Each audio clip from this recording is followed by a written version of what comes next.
Oke guys, jadi di sana di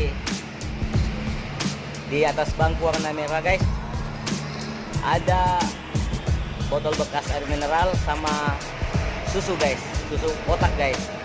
Itu nggak ada isinya, kosong juga guys. Saya akan mencoba guys. Saya akan memperlihatkan dan mencoba melempar objek yang ada di atas botol guys, tanpa botolnya jatuh guys.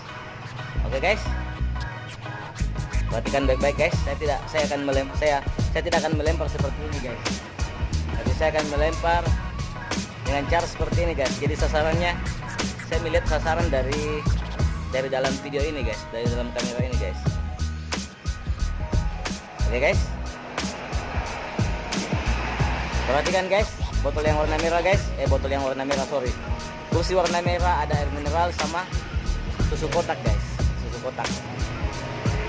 Ini guys. Nah, ini guys.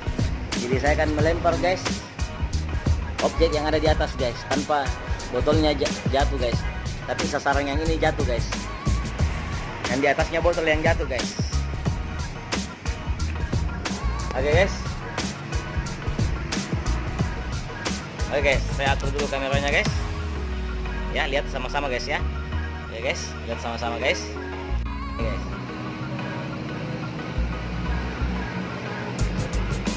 Wah, kena guys.